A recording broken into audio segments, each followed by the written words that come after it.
Hey, are marketing designers telling you how to live your life? Now, I know most of us have parents, grandparents, relatives and friends that are all telling us what to do with our lives. But what about those who, they're either orphans, or they come from foster homes, or so forth, or they're lost, or they're estranged from their folks.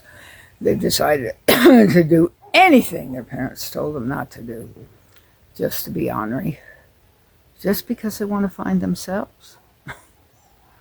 Yeah, of course, their parents are saying just to be ornery. No, they want to find out who they are.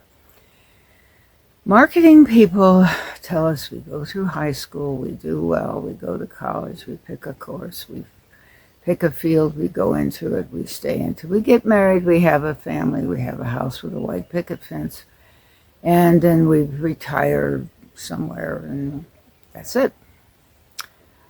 But there are so many people who are unhappy with those options. Why? There's no creativity in it. There's no critical thinking in it. And the job of your parents, or your foster parents, or your friends, or your grandparents, or your relatives, or your teachers, and it should be your teachers, every teacher. But I have to tell you, the way schools run now, that's not the case. The curriculum is so rigid and so negative towards doing what's necessary to help a kid get where they want to get. I was really lucky. I had the opportunity to take a test when I was only 7 in second grade. Got me into gifted classes and labeled me as dyslexic. And so I didn't have to use the 3 options or the 4 options or the multiple choice that somebody else dreamed up. I didn't have to do that. I got to write out what I was thinking, write out the answers. I did essays all the time. It was always about essays. I was terrible at writing. Oh my gosh. And I'm a terrible speller. But my teachers recognized that I thought outside the box. You know, somebody who gets a present and they just immediately open it. How about the one that turns it over and looks at it? Or after they open it, they turn it over and look at it. And they really examine the whole thing to get a complete picture of what's going on, of what they're holding in their hands. Those are critical thinkers. Now, critical thinking is not always terrific. I mean, you have critical thinkers like billionaires who think about how to step on somebody else's back, typically. Not always, I'm saying, of course, but typically. That's how they do it. Somebody else has less and they have more. But there are people, what about the Wright brothers who figured out how for us to fly? Or what about the person that designed the paperclip or the stapler? Paperclip and stapler have been around since I was an infant. That's a long time. We're still using the same shape of paperclip and the same shape of stapler, same kind of device. Odd, right? We're still using the train. I mean, not a lot, but it's still out there. There are some things that are just incredibly creative. And creative critical thinking is vastly important in how you go forward with your life. Instead of following a marketing designer, look around. Travel. Oh my gosh. I can't tell you how much I am in favor of travel. In fact, I think every college should refuse to take anyone right out of high school. I think everyone who finishes high school must be subsidized by the government. Oh, absolutely. Very minimal amount of money, enough money that they could travel and eat, and have a place to sleep at night. But travel. What happens when you travel? You know, I'm a retired special education teacher, and what I learned in all the years of studying to get that degree, to be in that position, to help those kids, I learned one thing. We have 5 senses. If a child is weak in one, the others will take over, as long as we recognize which one's weak and don't push on this one, but push these to help this one. You know, we have hearing, seeing, smelling, tasting, touching, okay? Taste, touch, speaking. We have to be able to recognize what we have. If we've been raised to believe that what we're wearing and what we say and how we walk and how we hold a fork is what really matters, we're missing the whole point. And I can't think of her name right now, but there was a movie about making a person so much more. It was an old, very, very old English movie about teaching her how to speak correctly. She was from the bowels of England, where a Cockney, that's what it was. She was Cockney. Yeah.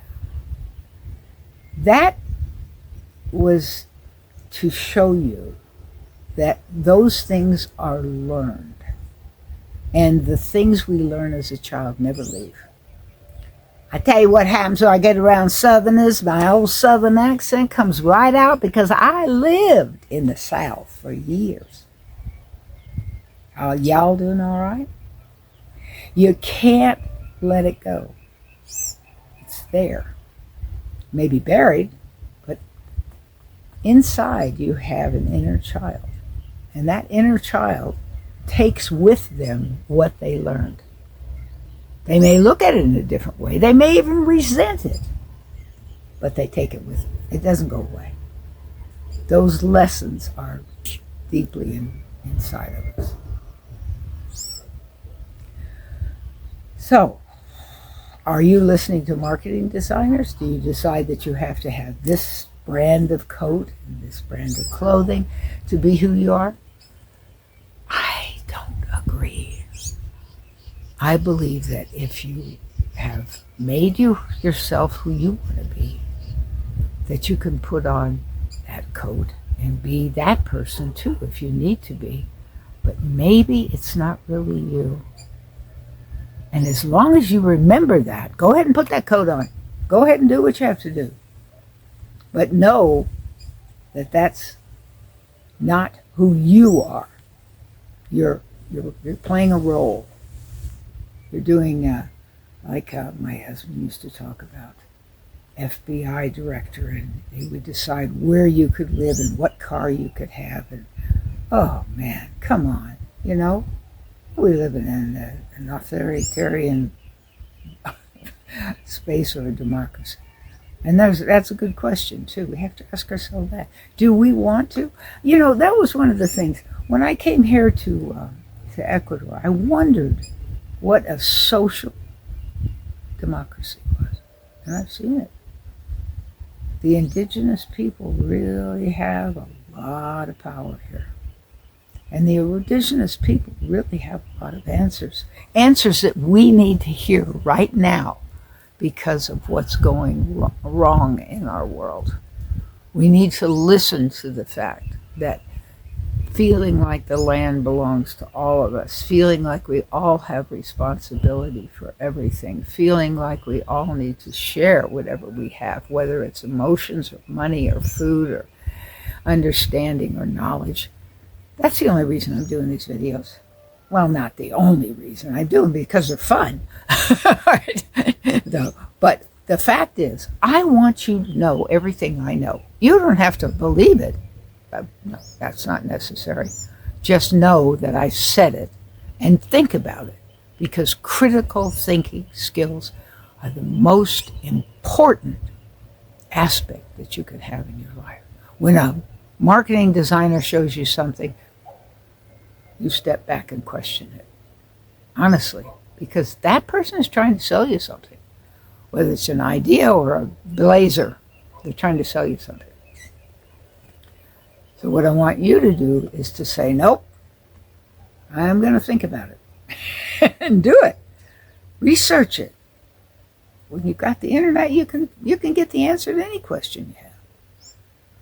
That's the way it is. Do that. Get the answers that help you instead of following a roadmap that a marketing designer has put out there for you. Okay, now I have a school, SKOOL. I hope at the end of this video there'll be information on it. And I'm available to talk to people at 3 or 4 hours a week about anything if you want to ask me questions, because my brain has been around for a long time and I just might be able to spark something in you, a little fire. Find a little spot of your passion that you haven't been talking to anybody else about because they thought you'd be nuts or deranged or mentally incapacitated. Whatever. Doesn't matter. But I'm here if you want me. Or you can leave a comment, or you can subscribe. That would be great. Whatever. But I'm here for you. I want to help you. Thank you.